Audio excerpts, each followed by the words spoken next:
Hubungan korupsi dengan penegakan akuntabilitas di sektor publik.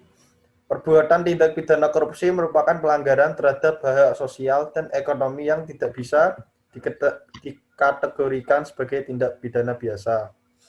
Namun, sudah menjadi extraordinary crime atau kejahatan yang luar biasa.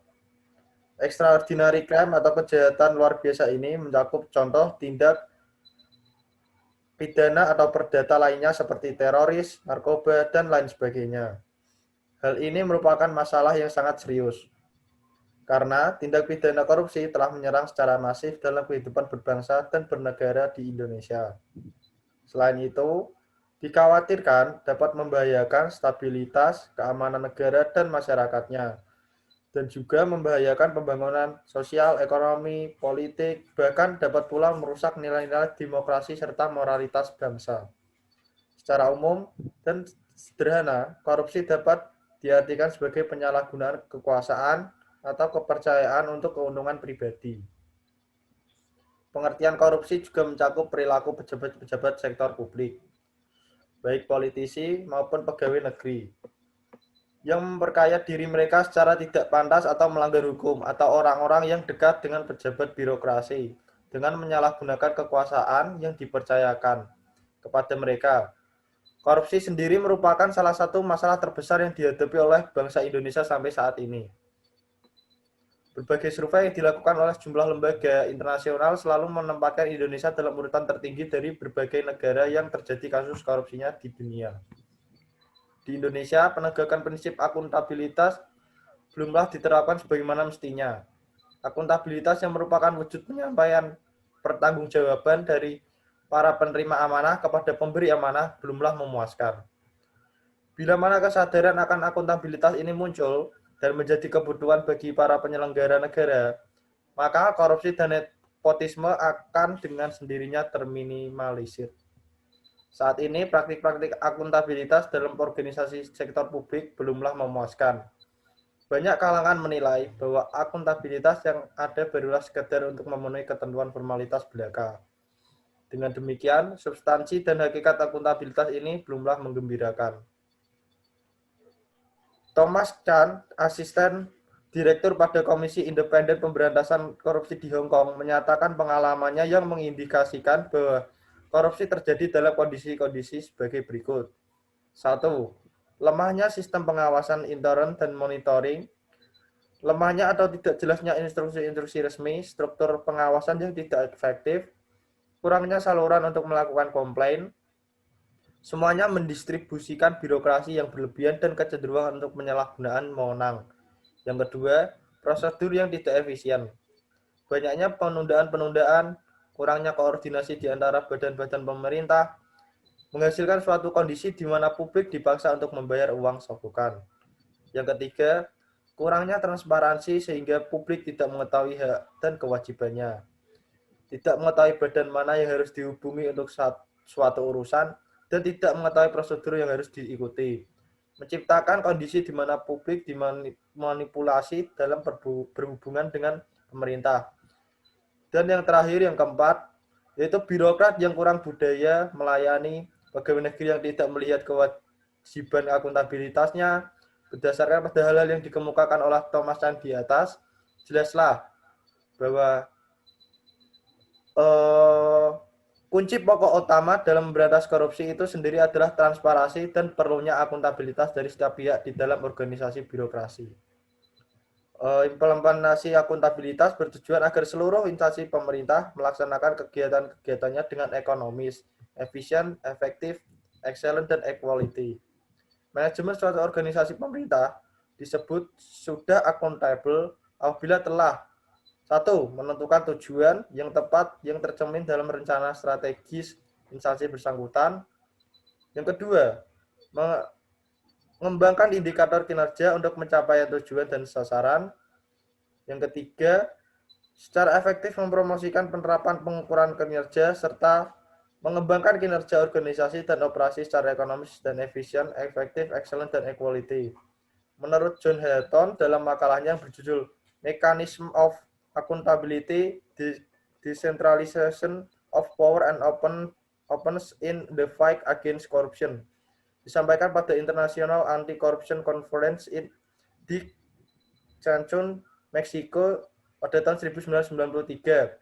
Tidak adanya mekanisme akuntabilitas dan pemeriksaan eksternal atau disebut dengan kekuasaan tanpa akuntabilitas akan menciptakan iklim yang ideal untuk korupsi.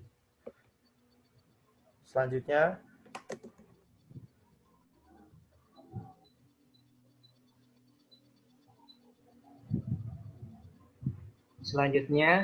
ada mekanisme akuntabilitas dalam mencegah dan mengurangi korupsi.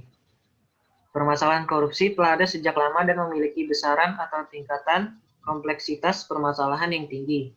Oleh karena itu, upaya pemberantasan korupsi akan membutuhkan usaha dan kerja keras serta pendekatan yang komprehensif, efektif, dan memadai. Salah satu mekanisme yang bisa digunakan adalah dengan mencontoh dan mengimplementasikan upaya pemberantasan korupsi yang dijalankan oleh pemerintahan Jepang. Yang selama ini efektif membuat Jepang memiliki IPK, yaitu Indeks Persepsi Korupsi, yang cukup tinggi, yang menunjukkan bahwa negara ini sudah cukup bersih dan efektif dalam mencegah dan memberantas korupsi. Di Jepang ini, suatu metode yang dilakukan di mana setiap pejabat negara atau pegawai negeri wajib menyampaikan dan mempublikasikan harta kekayaannya, baik itu aset awal sebelum menjabat, pemasukan yang diperolehnya dari berbagai sumber, serta pengeluaran sekecil apapun. Sistem dengan mekanisme pelaporan dan publikasi laporan kekayaan pejabat publik seperti ini sebenarnya sudah diterapkan di Indonesia. Pada dasarnya, sistem yang diterapkan di Jepang mengenai deklarasi kekayaan pejabat atau penyelenggara negara memang sama seperti LHK-PN, di mana pejabat diwajibkan untuk melaporkan harta kekayaannya kepada suatu lembaga independen yang akan mengkoreksi dan mengaudit hasil laporan tersebut.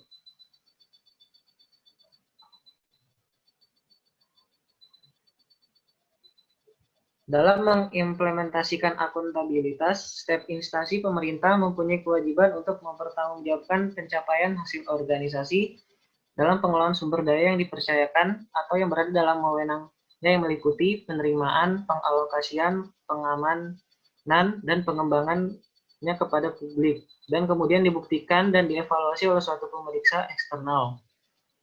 Ini berarti bahwa organisasi pemerintah yang akuntabel telah secara transparansi melaksanakan kegiatannya, serta melaporkan keberhasilan atau kegagalan pelaksanaan misinya dengan benar dan terbuka. Apabila hal ini terjadi, maka pemerintah bersih atau clean government yang dicita-citakan akan dapat tercapai.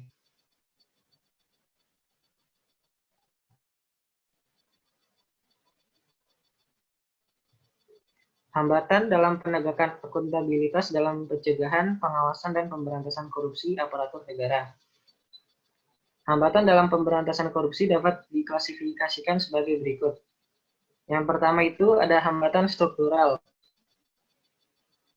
yaitu hambatan yang bersumber dari praktik-praktik penyelenggaraan negara dan pemerintahan yang membuat penanganan tindak pidana korupsi tidak berjalan sebagaimana mestinya. Yang termasuk dalam kelompok ini diantaranya egoisme sektoral dan institusional yang menjurus pada pengajuan dana sebanyak-banyaknya untuk sektor dan instansinya, tanpa memperhatikan kebutuhan nasional secara keseluruhan serta berupaya menutup-nutupi penyimpangan-penyimpangan yang terdapat di sektor dan instansi yang bersangkutan. Belum berfungsinya fungsi pengawasan secara efektif, lemahnya koordinasi antara aparat pengawasan dan aparat penegak hukum, serta lemahnya sistem pengendalian intern yang memiliki korelasi positif dengan berbagai penyimpangan, dan inefisiensi dalam pengelolaan kekayaan negara dan rendahnya kualitas pelayanan publik. Yang kedua, ada hambatan kultural, yaitu hambatan yang bersumber dari kebiasaan negatif yang berkembang di masyarakat, yang termasuk dalam kelompok ini diantaranya masih adanya sikap sungkan dan toleran di antara aparatur pemerintah yang dapat menghambat penanganan tindak pidana korupsi, kurang terbukanya pimpinan instansi sehingga sering terkesan toleran dan melindungi pelaku korupsi, campur tangan eksekutif, legislatif, dan yudikatif dalam penanganan tindak pidana korupsi, rendahnya komitmen untuk menangani korupsi secara tegas dan tuntas, serta sikap permisif atau masa bodoh sebagian besar masyarakat terhadap upaya pemberantasan korupsi. Yang ketiga, hambatan instrumental, yaitu hambatan yang bersumber dari kurangnya instrumen pendukung dalam bentuk peraturan perundang-undangan yang membuat penanganan tindak pidana korupsi tidak berjalan sebagaimana mestinya. Yang termasuk dalam kelompok ini diantaranya masih terdapat peraturan perundang-undangan yang tumpang tindih, sehingga menimbulkan tindakan koruptif berupa penggelembungan dana di lingkungan instansi pemerintah. Belum adanya single identification number atau sumber identifikasi yang berlaku untuk semua keperluan masyarakat, seperti SIM, pajak, bank, dan lain-lain, yang mampu mengurangi peluang penyalahgunaan oleh setiap anggota masyarakat, lemahnya penegakan hukum penanganan korupsi, serta sulitnya pembuktian terhadap tindak pidana korupsi. Dan yang terakhir itu ada hambatan manajemen, yaitu hambatan yang bersumber dari diabaikannya atau tidak diterapkannya prinsip-prinsip manajemen yang baik, atau komitmen yang tinggi dilaksanakan secara adil, transparan, dan akuntabel, yang membuat penanganan tindak pidana korupsi tidak berjalan sebagaimana mestinya. Yang termasuk dalam kelompok ini diantaranya kurang komitmennya manajemen, yaitu pemerintah, dalam menindaklanjuti hasil pengawasan, lemahnya koordinasi baik di antara aparat pengawasan maupun antara aparat penegak hukum, kurang dukungan teknologi informasi dalam penyelenggaraan pemerintahan, tidak independennya organisasi pengawasan, kurang profesionalnya sebagian besar aparat pengawasan, kurang adanya dukungan sistem dan prosedur pengawasan dalam penanganan korupsi, serta tidak memadai sistem kepegawaian di antaranya sistem rekrutmen, rendahnya gaji formal PNS, penilaian kinerja, dan reward and punishment.